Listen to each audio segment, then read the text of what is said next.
광주소방 뉴스브리핑의 이태용입니다. 먼저 한 주간 발생한 사건, 사고 통계입니다.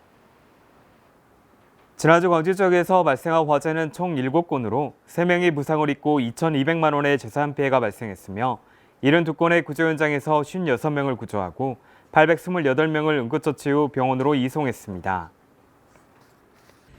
13일 광주 지역에 많은 비가 쏟아지면서 자전거 도로를 달리던 47살 조모 씨가 불어난 불에 고립되는 사고가 발생했습니다.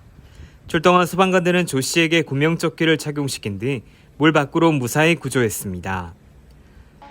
지하 주차장이 온통 뿌연 연기로 가득합니다. 14일 주차된 화물차에서 원인을 알 수 없는 불이 나 차량 적재함 등이 불에 타고 인접해 있던 차량에 그을음 피해를 입히고 13분 만에 꺼졌습니다. 출동한 북부소방서는 정확한 화재 원인과 피해 규모를 조사하고 있습니다. 17일 서구 내방동에서 발생한 지게차 화재입니다. 지게차 엔진룸 내부에서 발생한 화재로 운전석 내부가 불에 타 소방서 추산 330만 원의 재산 피해가 발생했습니다. 북부소방서는 엔진룸 내부 배터리에서 최초 발화가 시작된 것으로 추정하고 정확한 화재 원인을 조사하고 있습니다. 건물 밖으로 희뿌연 연기가 쏟아져 나옵니다. 19일 광산구 하남동의 한 건물에서 화재가 발생하자 소방관 36명이 출동해 진화에 나섰습니다. 화재로 건물 33제곱미터가 불에 타 소방서 추산 800만 원의 재산 피해가 발생했습니다. 광산소방서는 창문에 설치한 컴퓨터 주변 기기에서 불이 시작된 것으로 추정하고 화재 원인을 조사하고 있습니다.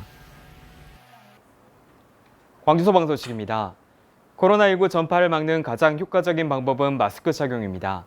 7월 초 광주 168번째 확진자가 소방관 33명을 접촉했지만 모두 마스크를 쓴 덕분에 감염을 피했습니다.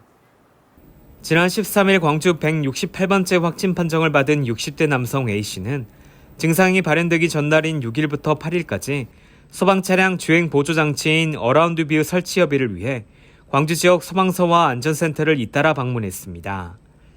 A씨와 직간접적으로 접촉한 소방관만 33명. 광주소방안전본부는 접촉자 전원을 코로나 진단검사를 받게 하고 자가격리했습니다. 22일까지 진행한 검사 결과 33명은 모두 음성 판정을 받았습니다. 증상 및 발열이 없었습니다.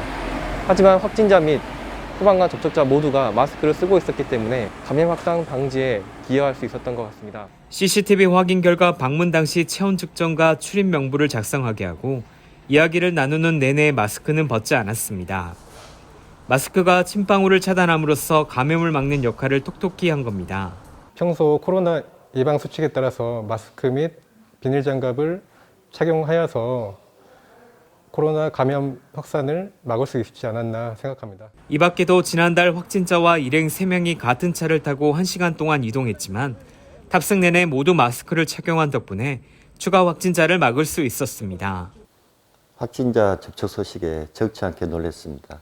그러나 각 안전센터마다 발열 체크 및 마스크 착용 등 철저한 방역 수칙을 준수했기 때문에 추가 확진자를 막을 수 있었습니다. 여름철 불편하고 힘들지만 마스크를 올바로 착용한다면 코로나 감염을 85% 이상 줄일 수 있다고 방역당국은 강조했습니다. 이상으로 광주소방 뉴스브리핑을 마치겠습니다. 안전하고 시원한 한 주 보내시기 바랍니다. 고맙습니다.